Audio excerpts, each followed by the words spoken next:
Chapter 13. The Brain. A broadcasting and receiving station for thought. The 12th step toward riches. More than 20 years ago, the author, working in conjunction with the late Dr. Alexander Graham Bell and Dr. Elmer R. Gates, observed that every human brain is both a broadcasting and receiving station for the vibration of thought. Through the medium of the ether, in a fashion similar to that employed by the radio broadcasting principle, every human brain is capable of picking up vibrations of thought which are being released by other brains. In connection with the statement in the preceding paragraph, compare and consider the description of the creative imagination as outlined in the chapter on imagination. The creative imagination is the receiving set of the brain, which receives thoughts released by the brains of others. It is the agency of communication between one's conscious or reasoning mind and the four sources from which one may receive thought stimuli. When stimulated or stepped up to a high rate of vibration, the mind becomes more receptive to the vibration of thought, which reaches it through the ether from outside sources. This stepping up process takes place through the positive emotions or the negative emotions. Through the emotions, the vibrations of thought may be increased. Vibrations of an exceedingly high rate are the only vibrations picked up and carried by the ether from one brain to another. Thought is energy traveling at an exceedingly high rate of vibration. Thought, which has been modified or stepped up by any of the major emotions, vibrates at a much higher rate than ordinary thought, and it is this type of thought which passes from one brain to another through the broadcasting machinery of the human brain. The emotion of sex stands at the head of the list of human emotions, as far as intensity and driving force are concerned. The brain, which has been stimulated by the emotion of sex, vibrates at a much more rapid rate than it does when that emotion is quiescent or absent. The result of sex transmutation is the increase of the rate of vibration of thoughts to such a pitch that the creative imagination becomes highly receptive to ideas, which it picks up from the ether.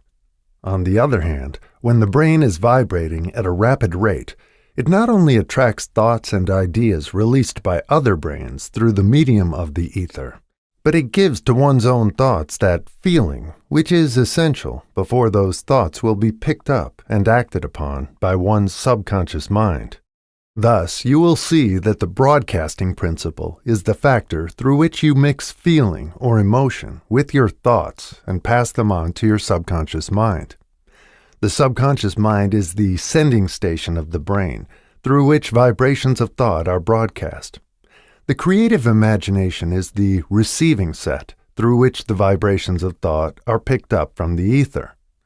Along with the important factors of the subconscious mind and the faculty of the creative imagination, which constitute the sending and receiving sets of your mental broadcasting machinery, consider now the principle of autosuggestion, which is the medium by which you may put into operation your broadcasting station. Through the instructions described in the chapter on autosuggestion, you are definitely informed of the method by which desire may be transmuted into its monetary equivalent. Operation of your mental broadcasting station is a comparatively simple procedure.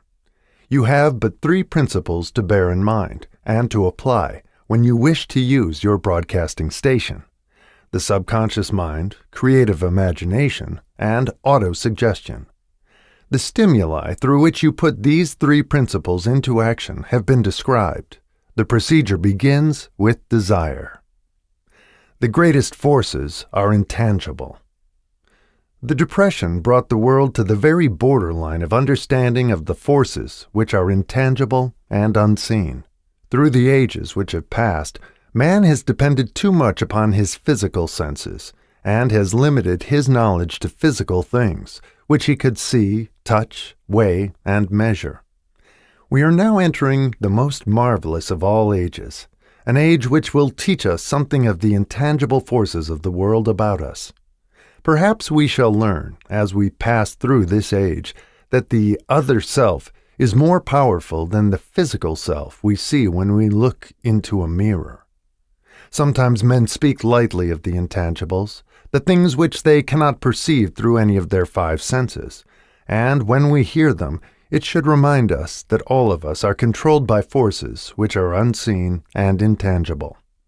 The whole of mankind has not the power to cope with, nor to control the intangible force wrapped up in the rolling waves of the oceans.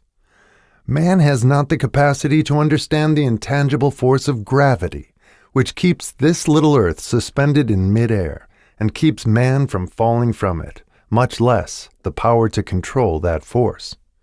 Man is entirely subservient to the intangible force which comes with a thunderstorm, and he is just as helpless in the presence of the intangible force of electricity.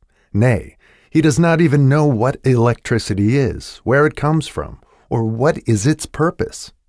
Nor is this, by any means, the end of man's ignorance in connection with things unseen and intangible. He does not understand the intangible force and intelligence wrapped up in the soil of the earth, the force which provides him with every morsel of food he eats, every article of clothing he wears, every dollar he carries in his pockets. The dramatic story of the brain.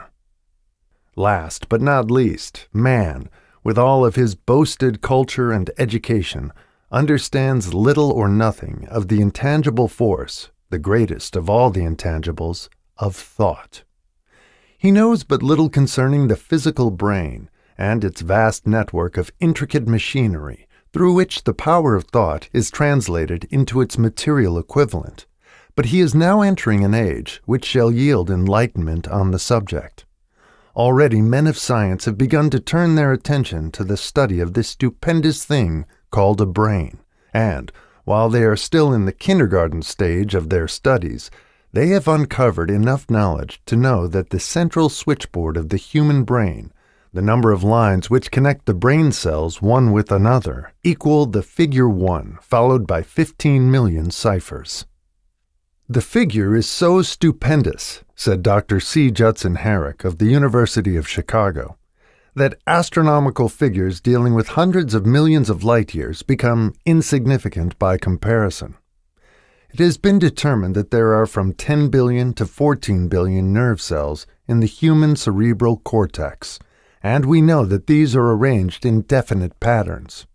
These arrangements are not haphazard, they are orderly. Recently developed methods of electrophysiology draw off action currents from very precisely located cells or fibers with microelectrodes, amplify them with radio tubes, and record potential differences to a millionth of a volt. It is inconceivable that such a network of intricate machinery should be in existence for the sole purpose of carrying on the physical functions incidental to growth and maintenance of the physical body. Is it not likely that the same system, which gives billions of brain cells the media for communication one with another, provides also the means of communication with other intangible forces? After this book had been written, just before the manuscript went to the publisher, there appeared in the New York Times an editorial showing that at least one great university and one intelligent investigator in the field of mental phenomena are carrying on an organized research through which conclusions have been reached that parallel many of those described in this and the following chapter. The editorial briefly analyzed the work carried on by Dr. Rhine and his associates at Duke University, viz., what is telepathy? A month ago, we cited on this page some of the remarkable results achieved by Professor Rhine and his associates in Duke University from more than 100,000 tests to determine the existence of telepathy and clairvoyance. These results were summarized in the first two articles in Harper's Magazine. In the second, which has now appeared, the author, E.H. Wright, attempts to summarize what has been learned, or what it seems reasonable to infer, regarding the exact nature of these extrasensory modes of perception. The actual existence of telepathy and clairvoyance now seems to some scientists enormously probable as the result of Rhine's experiments.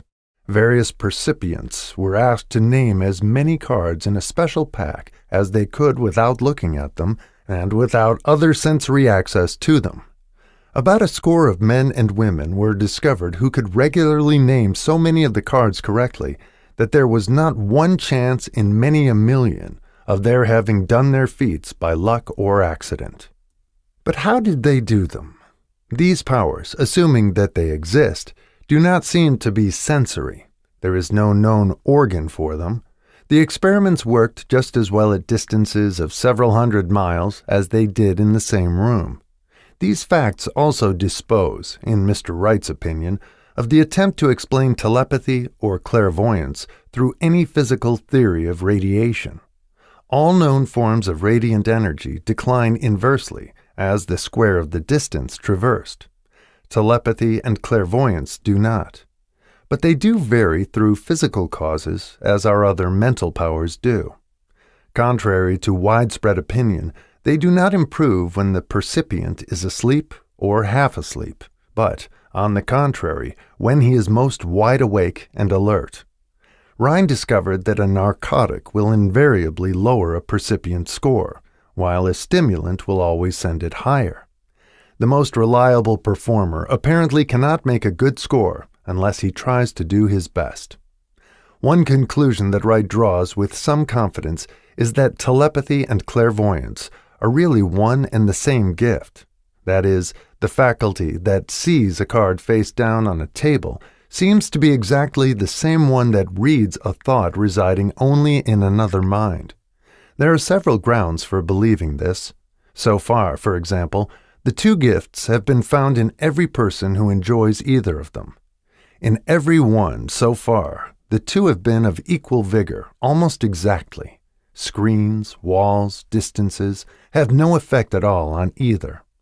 Wright advances from this conclusion to express what he puts forward as no more than the mere hunch that other extrasensory experiences, prophetic dreams, premonitions of disaster, and the like, may also prove to be part of the same faculty. The reader is not asked to accept any of these conclusions unless he finds it necessary, but the evidence that Rhine has piled up must remain impressive. In view of Dr. Rhine's announcement in connection with the conditions under which the mind responds to what he terms extrasensory modes of perception, I now feel privileged to add to his testimony by stating that my associates and I have discovered what we believe to be the ideal conditions under which the mind can be stimulated so that the sixth sense described in the next chapter can be made to function in a practical way. The conditions to which I refer consist of a close working alliance between myself and two members of my staff. Through experimentation and practice, we have discovered how to stimulate our minds by applying the principle used in connection with the invisible counselors described in the next chapter, so that we can, by a process of blending our three minds into one, find the solution to a great variety of personal problems which are submitted by my clients. The procedure is very simple. We sit down at a conference table, clearly state the nature of the problem we have under consideration, then begin discussing it. Each contributes whatever thoughts that may occur. The strange thing about this method of mind stimulation is that it places each participant in communication with unknown sources of knowledge, definitely outside his own experience. If you understand the principle described in the chapter on the mastermind, you of course recognize the round table procedure here described as being a practical application of the mastermind.